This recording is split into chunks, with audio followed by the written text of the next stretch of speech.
Hi guys, James at Rampant Lion Reviews again for you today with another beer review. For this one, we are going to stick to Scotland and we're going to have a look at a beer from another brewery that I've never tried anything from before. So this was one that I just happened to come across when I was up in Aberdeen recently. They seem to be a very new addition to the Scottish beer scene, and the beer that we're going to have a look at today is a style that you don't come across all that often, but it is one that I have to say I quite enjoy. So I'm really curious to see what this one has in store for us. Hopefully it's another good beer, hopefully it makes for an interesting review, and as always I hope that you guys enjoy my take on this one. So yeah, for this review then, we are going to head to Stonehaven, which is just a little bit to the south of Aberdeen in the northeast of Scotland, where I used to study chemistry of course, and we're going to have a look at my first beer from Lab Rat Brewery. So this particular beer is called Uncharted Waters. It comes in at 6% ABV, and this one is a Belgian IPA. So, like I said earlier, this is a style that you don't come across all that often, and in fact, the only one I can think of in Scotland that is this style would be the First World Problems from Stewart Brewing. And do let me know any others that you might know in the comment section below. But that one from Stewart Brewing is a lovely beer. I've had quite a few very nice Belgian IPAs over the years, and it's a bit of a shame that we don't see more of this style going about, actually using the Belgian yeasts in American style IPAs. But yeah, like I said, really curious to see what this one has in store for us. It's always nice to introduce new Scottish breweries on the channel as well. So let's crack on with this one and see how we get on. The Uncharted Waters 6% Belgian IPA from Lab Rat Brewery in Stonehaven in the northeast of Scotland. So yeah, as always with my reviews then, I'll tell you a little bit about the brewery before we taste the beer. If you want to get straight to the tasting, just fast forward. All the usual links are in the video description below. That's the brewery website, the link to my other reviews that hopefully I can do in the future from Lab Rat Brewery. This is the very first time I'm trying one of their beers as I mentioned, but hopefully not the last time. But there's all the usual social media down there. If you want to see more reviews, do please consider subscribing to the channel. The whole channel, of course, has a geography-based tagging system, so you can go into the homepage and search for beer based on country, city, state, county, province, prefecture, whatever it is you happen to be interested in. Do check out the playlists of beers from different countries. There is one there for all the Scottish beers that I've reviewed for you, and that's being added to very regularly at the moment because I'm spending a little bit of time at home in the motherland of Scotland.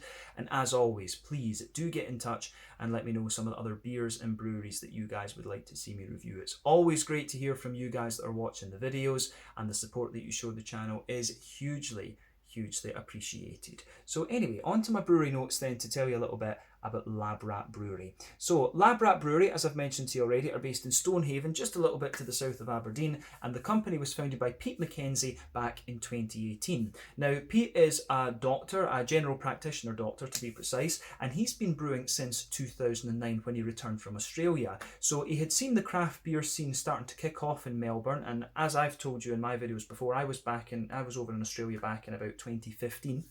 2014, 2015, Melbourne was one of the big hubs for craft beer at that point, along with Perth over in Western Australia. But it's kind of evened out, and there's more and more things in the other cities these days as well. But watching the beer scene kick off in Melbourne really spurred him into doing beer tastings and actually home brewing for himself as well. And he continued this when he got back to Stonehaven. So Pete is still the main brewer at the brewery, and he's mainly self-taught, but he has taken some courses to learn about processes when he's actually scaled up at times. But he's assisted by his wife and his brother-in-law with logistics and marketing, and the name Lab Rat comes from Pete's scientific background, but it's also intended to kind of signify the excitement about experimenting with brewing and trying out different ingredients and all of this kind of thing as well. But the brewery itself is in a converted garage, and they started on a half-barrel system, but they've since upgraded to brew on a 200-litre system, and this has allowed them to keg their beers for the first time as well. So if you go to some local pubs, you might well find some of the Lab Rat beers on tap actually. But this development apparently came in just before lockdown, so it was kind of put on hold for a little while from what I understand. But they do hope to expand the brewery space at some stage, and also to have a local tap room. But the big issue for Pete, of course, being a doctor, is just time to invest at the brewery, and it is currently run as a side adventure to his to his doctoring, I guess you could say. But as of November 2021, when I'm filming this review for you, these guys have produced 7 different kinds of beer, according to Untappd. So we are reviewing this one at a very, very early stage, I guess we could say, in the brewery's development, which is quite exciting, of course. I do like catching breweries when they are just starting to kind of kick off. But yeah, that is all I can really tell you about Lab Rat Brewery for the moment. So if you want to learn more, you can check out the brewery website. You can follow them on Facebook and Instagram to keep up to date with all the latest goings on. And you can check out the Rate Beer, Untappd and Beer Advocate pages to learn a little bit more about all the different beers that these guys have done. And a special thank you, of course, to Pete, who wrote back to me in an email to give me all that information that I've just shared with you here on the video. Finding information on a brewery like this, of course, would be nigh impossible because there's virtually no like blogs or you know, newspaper articles and things on these guys. So to have him email me back and tell me all that was pretty awesome, and it keeps you guys informed as well. So massive shout out to Pete for doing that for me. But yeah, let's crack on then and see how we get on with the beer itself. So I'll just let you have a little look at the artwork before we open up. As you can see, it's got one of these old kind of diving bell helmets on it, which I think is pretty cool. But yeah, Uncharted Waters. A few different things just said on the side there. There you can see the Lab Rat Brewery Stonehaven thing, if I can hold that steady for the camera to focus. But there you are, Lab Rat Brewery. Plain black bottle cap on this one, of course, and as I said earlier, this one is a 6% Belgian style IPA. It says on the side here, Scottish malt, Belgian yeast, American hops, a strange and different beast for sure, but one well worth checking out. Dive in and join us. Ultra small batch brewed in Stonehaven, Scotland by Lab Rat Brewing using carefully selected ingredients, unfiltered and unfined. It says on the side that the hop varieties in this one are Centennial, Mosaic and Amarillo. We know Magnum, Centennial, Mosaic and Amarillo, and we know these hops all quite well. So Magnum is normally used as a bittering hop. It's got a big spicy floral aromatic quality to it. I think that's about 12% alpha acid if memory serves me correctly. Centennial, of course, is an American hop. That's about 12% alpha acid as well. It's known for its big kind of lemony zestiness. Mosaic is about 14% alpha acid, American once again, and that's going to give you a lot of kind of juicy, sort of soft tangerine notes. And then we've got Amarillo as well, which is one of my favourites. That's 12% alpha acid, American again, and that usually gives you a big oily orangey zest in my experience. So a nice combination of hops in this one. I think this is going to be a really kind of citrusy, zesty leaning Belgian IPA. But yeah, 330ml bottle. I'm not sure what I paid for this. It might well have been about £3.50 or £4. We'll say £4. So £4 translates to roughly about €5. So somewhere in the region of 50 Swedish kroner for those of you watching back over there. And that's going to be what, maybe about $6 American, something like that for all you watching over in the States and elsewhere. That's the universal currency for conversions. So yeah, a little bit, you know, it was a reasonable price. It might have even been £3.50, so it might have been a little bit less than that. I honestly can't remember what I paid for this one in Fountain Hall Wines. But yeah, £3.50 I think is probably about what you would pay for one like this. But yeah, let's get this guy out then and we'll get on with the tasting then. The Uncharted Waters, a 6% Belgian IPA, and it hasn't exploded on me, which is always one of the problems you can get with these beers that use the Belgian yeasts. But nice little bit of smoke on the opening. We'll get this guy out and into the glass. See, it looks pretty nice. Quite dark actually, but nothing wrong with that. So yeah, big head on this one, and again, that's something that you always get from Belgian yeasted beers, if we can call them that. Let me just line this up again for the camera. And there we are. So, yeah, shine the light through this. It is actually quite nice. That's one of the darker IPAs that I've come across. I'm just wondering, does it have some sort of candy sugar or something in it?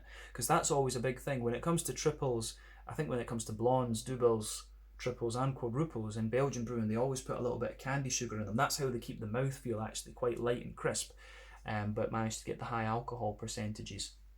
But yeah, this one certainly looks pretty interesting. So if we shine the light through this, I'm not sure how well this is going to show up on the camera right enough, the colour, but if I put my hand behind it, you can see the beer actually has this really nice kind of mahogany chestnutty type colour, and you can see it's got about a finger and a half of a frothy, I would say kind of light fawny coloured head there. I'll just let you have a little look at the bubbles. We'll let the camera zoom in and let you see that. It does look quite nice, and as I always say to you, or as I said earlier, When it comes to these beers with Belgian yeasts, you are going to get a lot of carbonation out of them because they're quite active in when it comes to the secondary fermentation, the bottle conditioning.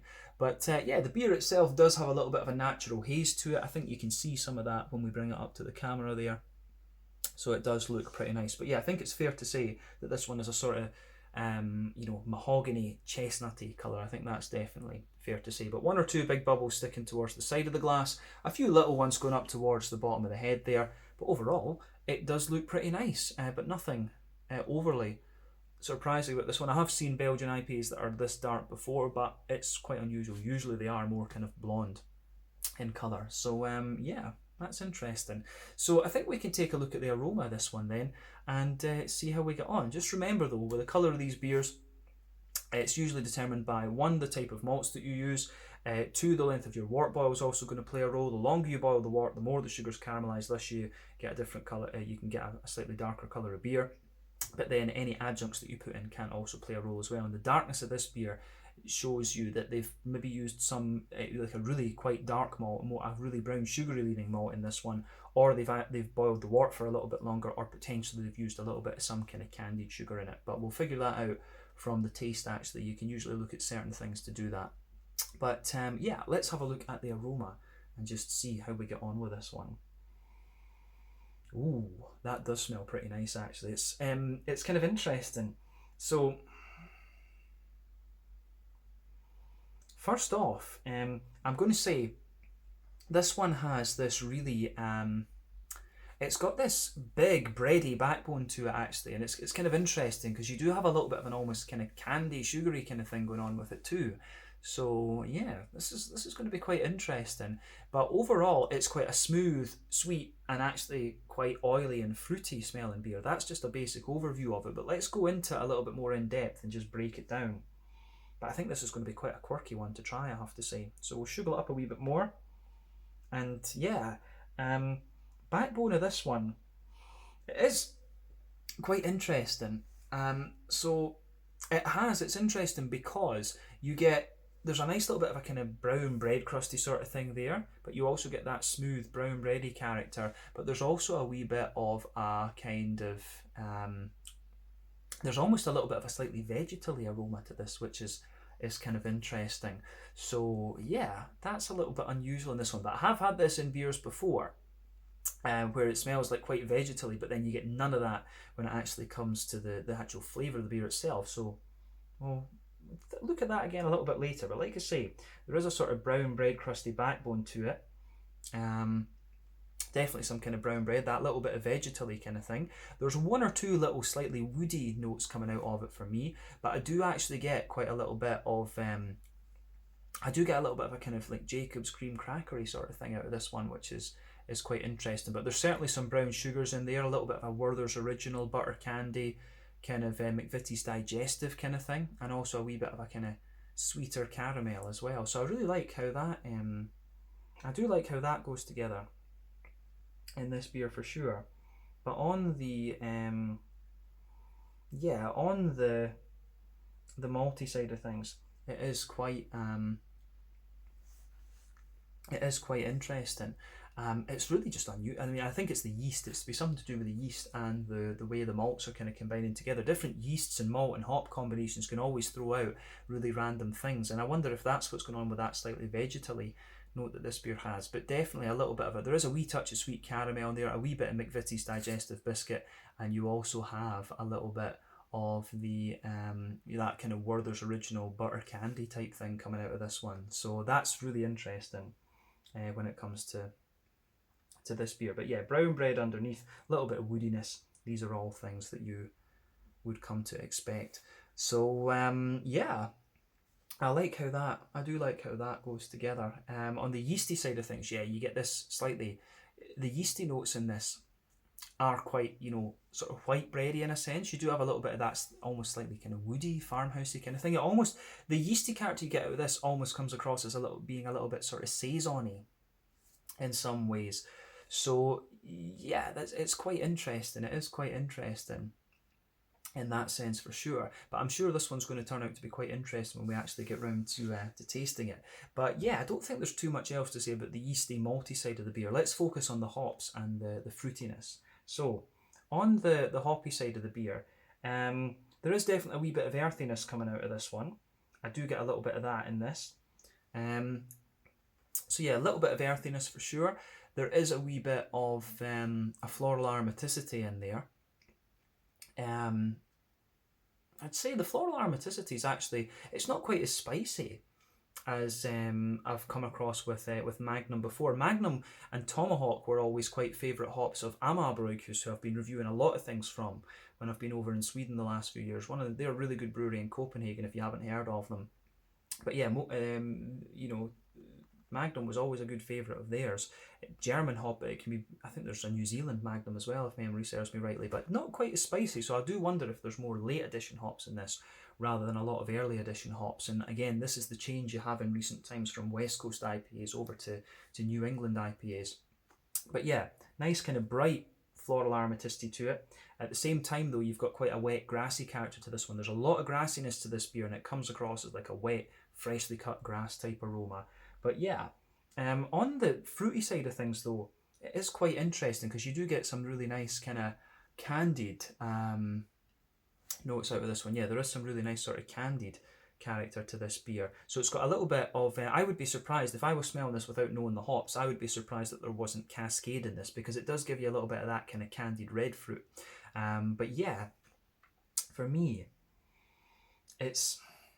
you can definitely smell some of the orange out of this. You can smell like a really oily, juicy, tangerine orange. I don't get so much of that big, zesty, straight up orange from the Amarillo actually. It's more the Mosaic that's showing its head in my opinion. And there is just a wee bit of zestiness on the tip of the nose mixing with that grassiness. But to me, it's actually quite a candied red Cascade hop type fruit that you're getting out of this one.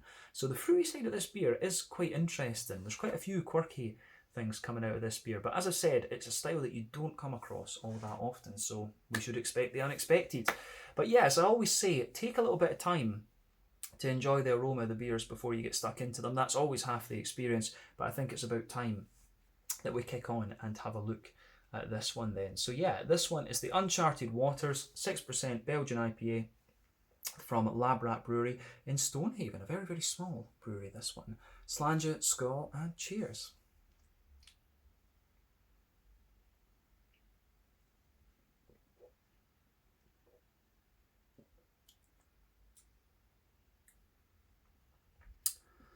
Yeah.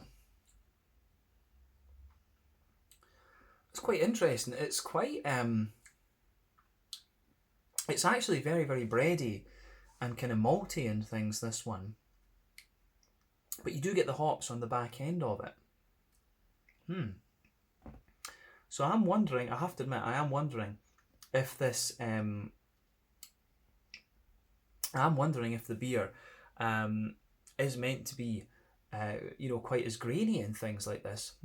It's interesting because it says it's best before April of 22. I'm not sure how long it would have been sitting for in the shop right enough, but it certainly does have the big hoppiness that you'd expect. I'm getting quite a bit of hoppy character out of this one, as you would expect from a Belgian IPA. I just didn't expect it to be, quite as grainy and malty as it is. You could guess that from looking at the colour of it, but it's quite different from the other Belgian IPAs that I've had. But in fairness, when it says it's Scottish malt, you do expect that to be a bit more kind of grainy and bready.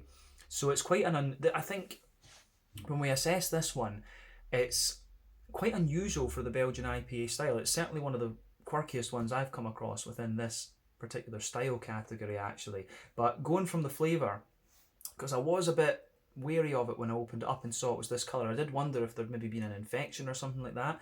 I don't think there is, because the flavour is it's not like sharp or oxidised or anything like that. You're not getting anything of that out of this beer, so we can put those worries aside for sure. But yeah, certainly the malty side of this beer is very unique for this particular style bracket, I would say. Yeah, so let's just try and break it down and analyse what's actually going on in this beer then.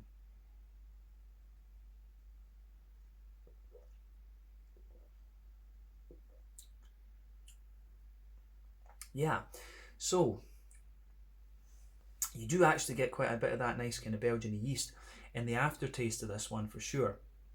But like I said, the malty side of this beer is definitely a little bit more just kind of grainy and brown bready and things like that, and that's not the most usual thing for the Belgian IPAs. But yeah, this is why I like reviewing beers from the small breweries, because you can get some really very quirky things, and I think this one definitely lives up to that accolade, if you like. So let's break this down for you then. Middle third and back third of your palate. The backbone of this beer in that case is a nice kind of it is a nice kind of big you know, slightly toasty, bread crusty character there. You can feel that going right across the middle and the back third of your palate. On top of that, you do get a nice little bit of that kind of brown bready character, and it's actually quite smooth in that sense. And I think it's a bit smoother the further forward you go toward the front of the middle third of your palate, but the further back toward the back third of your palate you go, you get a bit more intense graininess and dryness and stuff like that out of it.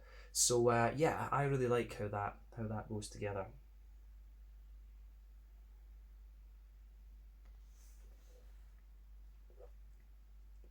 Yeah. We'll focus on the middle third of the palate then. That vegetally note that I was picking up in the aroma, you don't get that in the flavour at all really. But what I would say is that in the middle third of your palate, you can feel the breadiness actually becomes a little bit wetter, so you get this kind of nice wet, smooth, brown bready sort of thing in the middle of your palate. But there's a little circle sits on top of that middle third of your palate, and you can feel there's a slightly toasty, brown sugary note to this one. So I would be curious to know about the length of wort boil in this beer, because the brown sugars actually come across as being a little bit, as I say, toasty and kind of caramelized and stuff like this. And you won't get this colour of beer without having some sort of malt that's kind of brown sugary. And as I say, I'm not too overly familiar with all the different varieties of Scottish malt that you can get, because you know, being based over primarily in South Sweden, it's mainly Swedish and Danish stuff that I drink these days. But yeah, in the middle third of your palate, as I say, you get that little circle where it's toasty brown sugars. You've got a little bit of an oily kind of sweet brown sugary character just sitting on top of it. And yeah, the beer does have a little bit of sweetness the further you go into the aftertaste, but you can feel more of the grainy, bready characters pushing their way out as well. But other than that, other than maybe a slightly woody character towards the front of that middle third of your palate, there's not too much going on in the middle third of your palate with this beer. So let's focus on the back third then. So the border region between middle third and back third of your palate, again, you get a little bit of a kind of bready, crusty build up there, but into the base of that, in the base of that back third of your palate, as I say, you've got a bit more of a kind of grainy. You can feel the sort of graininess of the bread crust and the dryness of the bread crust there. The brown bread is a little bit more grainy and a wee bit thicker as well, I would say. But then on top of that, you're starting to get the more kind of Belgian-y, yeasty sort of thing. So you get that nice doughy, yeasty, bready kind of character there. It has got a little bit of a slightly woody character to it, a little bit of an almost spicy thing as well, to be honest with you. It's almost a little bit of a kind of slightly peppery spice that you get out of this one, like a black peppery sort of spice. But yeah, the further you go into the aftertaste with this beer, the whole middle of your palate just kind of mellows out a little bit and it gets a wee bit sweeter and things. So yeah.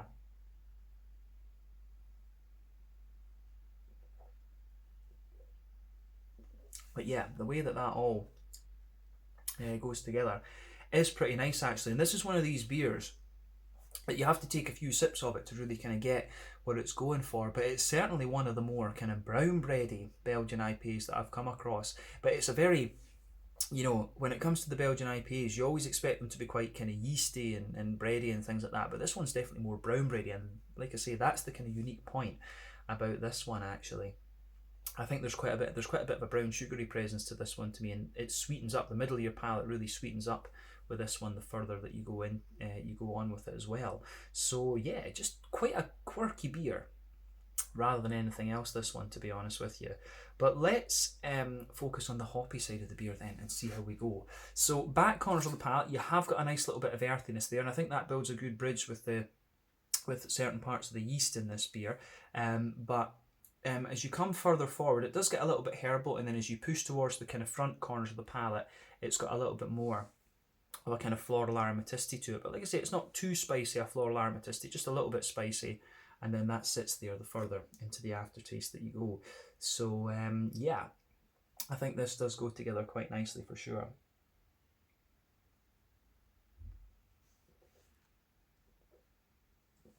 So, on top of that then, around the front curve of the palate, you have got a nice little bit of a lighter grassy sort of thing, and it is like a kind of fresh, wet, freshly cut grass kind of note that you get off of this one. It is quite a nice wet green component this beer has overall, to be honest with you. But then on the front third of the palate, where you're getting all the fruity side of things, it really, this beer becomes really quite nice and oily. I think the fruity side of the beer and the hoppy side of it is really quite nicely done, in fact. So the border region between front third and middle third of your palate, again, you get a little bit of that brown bread crusty build up there. The base of the front third of your palate is definitely a smooth brown bready sort of thing, and you get that nice oily bubble just rolling out on the front of your tongue, where the malty, just on top of that slightly malty note underneath, but yeah, you get those nice juicy fruity notes. Again, for me, there's a little bit of a slightly red fruity character to this one. And remember, in these Belgian yeasted beers, the yeast can also influence the hops and what fruits exactly you're going to get. So for me, the base of this fruity part of the beer does have a little bit of that almost cascade, slightly soft, figgy kind of note there. There is a little bit of a slightly red fruity note underneath this. But at the back of that front third of your palate, you're getting a little bit of a kind of, like a dried apricot, almost like sultana-like thing. But as you come further forward, you start to get the more oily, orangey notes there. You can definitely feel the big oily Amarillo orange there, and the lighter tangerine from the Mosaic as well. I don't get too much in the way of the big lemony character from the Centennial in this one, but I think the grassiness of the beer around the front edge of the tongue is quite zesty, and that's definitely something that you would normally get from Centennial in my experience.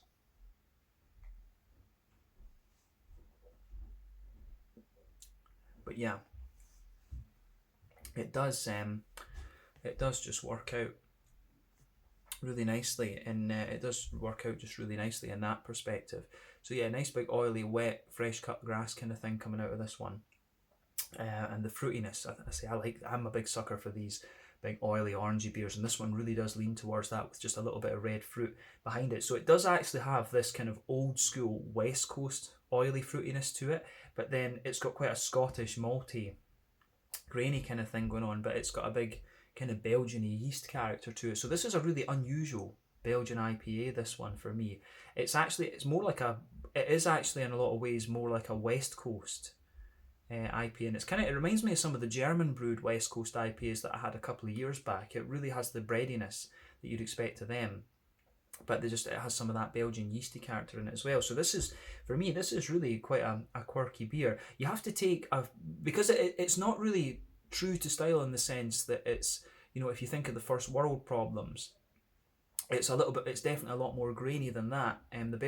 Usually these Belgian IPAs are quite smooth and quite sweet in a lot of ways, and this one does have the sweetness, but it's certainly, because of the Scottish malt, has a bigger graininess to it. So compared to what you will have had in this style bracket before, this one isn't so true to the style, but it's still quite nice. This is definitely a beer that would kind of grow on you the more that you drank of it. Actually, it has grown on me, I have to say. So yeah, it gets a thumbs up from me. I like this one. I would be curious to try something. I picked this one because, Belgian IPAs are not something you come across all that often. So I picked this one for the kind of unusual factor, if you like. But I'd be curious to try something a bit more conventional from them. But I think we've said everything that we really need to say about this beer in terms of the flavour. The only other thing would be that in the aftertaste you do get a bit more of the graininess coming out. But yeah, an interesting beer for sure, and I like beers that test my palate and things, and this one's certainly done that. So on the mouthfeel side of things then, to round off, this beer is definitely, I think it's pushing towards the top end of mid-bodied. Yeah, top end of mid-bodied. Carbonation is quite smooth. It's a big oily mouthfeel that you get from this one. As we say, the malt base has a big bit of smooth breadiness to it. It's got quite a bit of a kind of grainy dryness to it as well, the further you go into the aftertaste, but it's also got a bit of that oily sweetness too. In terms of hoppy bitterness, I would say this one is a bit hard to distinguish because you have got that grainy dryness in there as well, which sort of blends with the bitterness. But I wouldn't be surprised if this beer is somewhere in the region of like 60 IBUs. I wouldn't be surprised about that. But like I say, the graininess could throw that off a bit. And IBU count is my weakest point of beer reviewing. I've made mistakes quite a few times in the videos before. But in terms of the the fruity side of the beer. I'd say it's nice and big and oily, and that's kind of normal. That's what you would expect from this style. But yeah, I think that's everything we need to say about this one, so we can leave it there. This is a really interesting beer, and I do hope that I can have a look at a few more beers from these guys in the future. Apparently there's another 2 breweries in Stonehaven these days, so I'll need to see if I can get a hold of some of their stuff too. But yeah, let's leave it there. Once again, thank you for watching my beer reviews. Until the next time, please like, subscribe, share, all the usual YouTube stuff. Let me know your own thoughts on this beer in the comments section below. Let me know what your favourite beers are from Lab Rat Brewery as well, and we will see about returning to them at some point in the near future. But yeah, this one was the Uncharted Waters, a 6% Belgian style IPA from Lab Rat Brewery in Stonehaven in the northeast of Scotland. Check out my social media, check out theirs, and I'll see you guys on the next review. Let me know your own thoughts on this beer in the comments section below. Slange it, skål, cheers, and I will see you guys on the next one. Ciao just now.